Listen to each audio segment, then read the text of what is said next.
जदीद औरतें हमें ये कहती हैं कि शादी के बाद अलग घर उनका हक है। ठीक है, आपका हक है।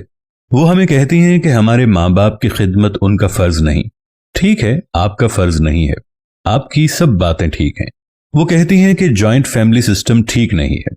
आप ठीक कहती हैं, लेकिन हमें ये भी तो बता दें कि 30 साल तक हमें दिन में 3 वक्त का खाना, साफ सुथरे कपड़े और सोने के लिए पंखे की सबसे अगली चारपाई देने वाली माँ को कहाँ छोड़ के आए।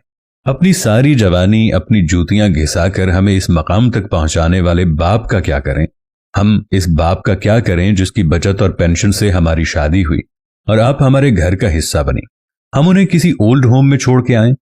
हर ऊंच नीच, गर्मी सर्दी, धूप छांव में साए की तरह साथ देने वाले बड़े भाई का साथ सिर्फ इस वजह से ना दें क्योंकि उसकी बेगम की और आपकी नहीं बनती, और आपको लगता है कि आपका खामिन ज्यादा कमाता है और अब भाई को देना अपनी सेविंग्स खत्म करने के मुतरादिफ है।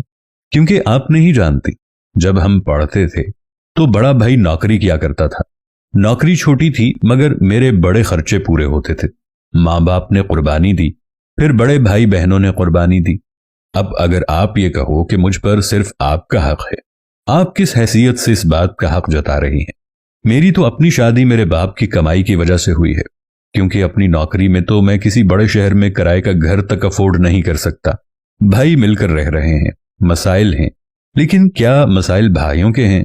आप पंजाब यूनिवर्सिटी या कोई भी हॉस्टल देख लें, आप बॉयज हॉस्टल में कभी ये तफरीक नहीं कर पाएंगी कि किसके पास कितने पैसे हैं, क्योंकि पैसे कम हो या ज्यादा रूममेट्स और दोस्त आपस में इकट्ठे रहते हैं, खाते हैं, पीते हैं और ये कभी महसूस नहीं करवाते कि 4 दोस्त मिलकर एक का खर्चा उठा रहे हैं या एक जागीरदार दोस्त चारों को पाल रहा है।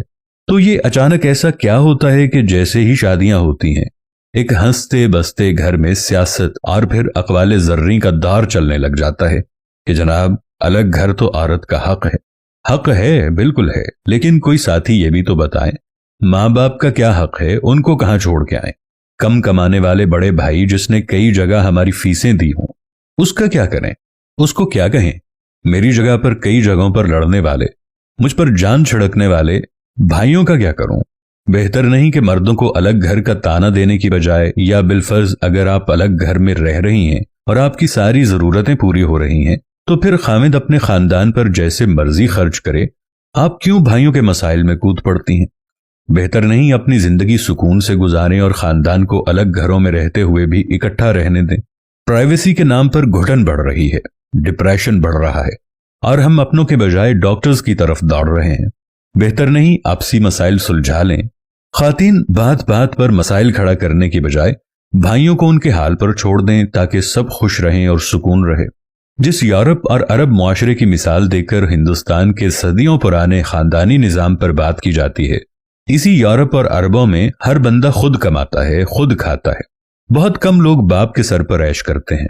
अरबों को विरासत मिलती है, यूरोप वालों को तालीम और हुनर, जो अपनी जेब से लेते हैं, फिर वो जिंदगी भी अपनी जीते हैं। ऐसा नहीं हो सकता कि आपका खाविंद बाप की जेब से पढ़ पढ़ाकर असिस्टेंट कमिश्नर बने और आखिर में आपको याद आ जाए कि घर पर तो सिर्फ मेरा हक है। ये बूढ़े लोग यहाँ क्या कर रहे हैं? और हाँ, हमारी नौकरियां ना हो, तालीम ना हो, तो आपके वालिद भी हमें रिश्ता ना दें। सो शुक्र अदा करें हमारे माँ बाप का, जिन्होंने पाल पोस कर एक तैयार शुदा बच्चा आपके हवाले किया। तो ये कहानी आखिर में हमें याद दिलाती है कि खानदानी रिश्ते और मोहब्बत की अहमियत को समझना और इसकी कदर करना कितना जरूरी है। हमारी छोटी छोटी कुर्बानियां और समझौते खानदान को मजबूत और मुत्तहिद रखने में कलीदी किरदार अदा करते हैं। अगर आपको भी ऐसे किसी तजर्बे का सामना हुआ है या आपके ख्याल में खानदानी अक़दार की अहमियत के बारे में कुछ कहना है, तो कमेंट्स में जरूर बताइएगा। आपकी कहानियां और ख्यालात दूसरों के लिए रहनुमाई का बाइस बन सकती हैं। आइए मिलकर एक मजबूत, मुत्तहिद और खुशहाल खानदानी निजाम की जानिब कदम बढ़ाएं।